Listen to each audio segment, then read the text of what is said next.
पाकिस्तान की ज़मीन के नीचे एक पूरा ख़जाना छुपा हुआ है जो ना सिर्फ इसकी मईशत को ताकत देता है बल्कि इसके मुस्तकबिल की सिमत भी तय करता है। आइए देखते हैं कि यह सब होता कैसे है। कभी सोचा है कि किसी भी जदीद मईशत की असल बुनियाद क्या होती है? ऊंची ऊंची इमारतें या फिर चौड़ी चौड़ी सड़कें? नहीं, असल बुनियाद तो अक्सर हमारे कदमों के नीचे ही दबी होती है। देखें, यह सिर्फ पत्थर से धात बनने की कहानी नहीं है। ये कहानी है कि किस तरह खाम माल से एक पूरी कौम की तामीर होती है।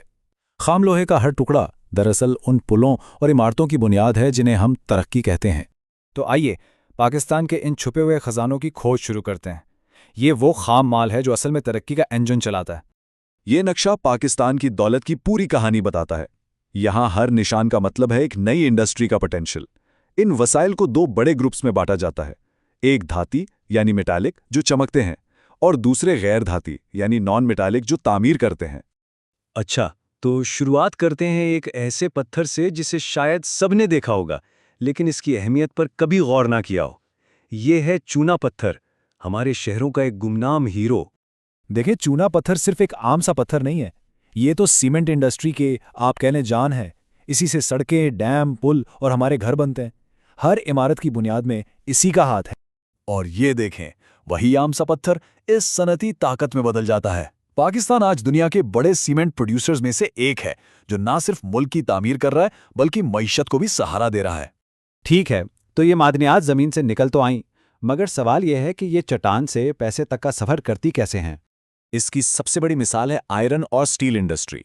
ये वो बुनियाद है, वो फाउंडेशन है जिस पर बाकी सारी इंडस्ट्रीज खड़ी होती हैं। 1973 में कराची में जो मिल लगी थी वो सिर्फ एक फैक्ट्री नहीं बल्कि पाकिस्तान के सनती ख्वाब की एक अलामत है। और फिर आती है एल्यूमिनियम इंडस्ट्री। जरा सोचिए तो, एक कच्ची धात जिसे बॉक्साइट कहते हैं उसे प्रोसेस करके हवाई जहाज़ों से लेकर हमारे किचन के बर्तनों तक जैसी जदीद चीज़ों में बदल दिया जाता है। ये कमाल है मॉडर्न इंजीनियरिंग का। लेकिन इन सब फैक्ट्रियों और इंडस्ट्रीज को चलाने के लिए एक चीज़ चाहिए और वो है एनर्जी। बहुत सारी एनर्जी। और बस यहीं से कहानी में एक मुश्किल मोड़ आता है। रिवायती ईंधन पर हमारा इन्हिसार। तेल को काला सोना आखिर कहते क्यों हैं? इसलिए जैसा कि ये कौल बता रहा है कि किसी भी मुल्क की मुआशियत का पहिया इसी पर चलता है। सच पूछें तो ये आज की दुनिया में सोने से कम कीमती नहीं। पाकिस्तान में एनर्जी का एक और बहुत बड़ा जरिया है कोयला। ये है तो बहुत, लेकिन इसके साथ मसले भी उतने ही संगीन हैं।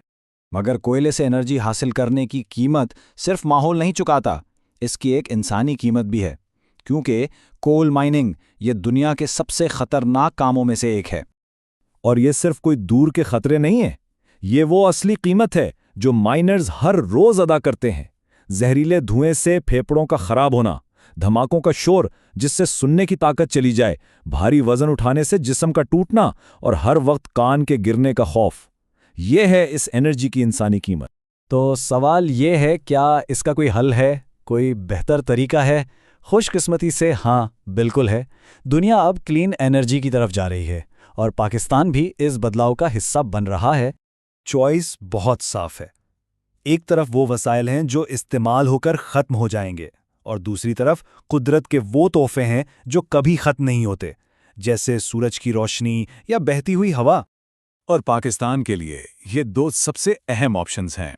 सोलर एनर्जी जो सूरज की रोशनी को बिजली बनाती है और हाइड्रो इलेक्ट्रिक पावर यानी पानी से बनने वाली बिजली। और सबसे अच्छी बात, ये दोनों मुफ्त हैं, आलूदगी नहीं फैलाते और हमेशा दस्तयाब हैं। और ये सिर्फ ख्याली बातें नहीं हैं। हकीकत ये है कि आज पाकिस्तान की कुल बिजली का 6% से ज़्यादा सिर्फ हवा से बन रहा है। अब ये सुनने में शायद छोटा लगे, लेकिन एक रोशन मुस्तकबिल की तरफ ये एक बहुत बड़ा कदम है। तो देखें, हमने वसाइल देख लिए, इंडस्ट्री देख ली और एनर्जी के चैलेंजेस भी समझ लिए। लेकिन इन सब को आपस में जोड़ने वाली आखिरी और सबसे अहम चीज़ क्या है? वो है बैलेंस। एक ऐसा तवाज़ुन कि हम आज की ज़रूरतें तो पूरी करें लेकिन आने वाले कल को दांव पर लगाए बगैर। आगे बढ़ने का रास्ता इन्हीं छोटे छोटे सीधे सादे कदमों में छुपा है। क्लीन एनर्जी का इस्तेमाल, चीज़ों को कम इस्तेमाल करना, दोबारा इस्तेमाल करना, रिसाइकिल करना, ज़्यादा से ज़्यादा दरख्त लगाना, पानी और बिजली बचाना। और याद रखें, ये सिर्फ हुकूमत की नहीं बल्कि हम सब की जिम्मेदारी है। तो आखिर में सवाल सिर्फ एक रह जाता है, और ये सवाल सिर्फ पाकिस्तान के लिए नहीं, पूरी दुनिया के लिए है। कोई भी कौम अपने आने वाले कल से उधार लिए बगैर अपना आज कैसे बना सकती है? इसी सवाल के जवाब में हमारी आने वाली नस्लों का मुस्तकबिल छुपा है।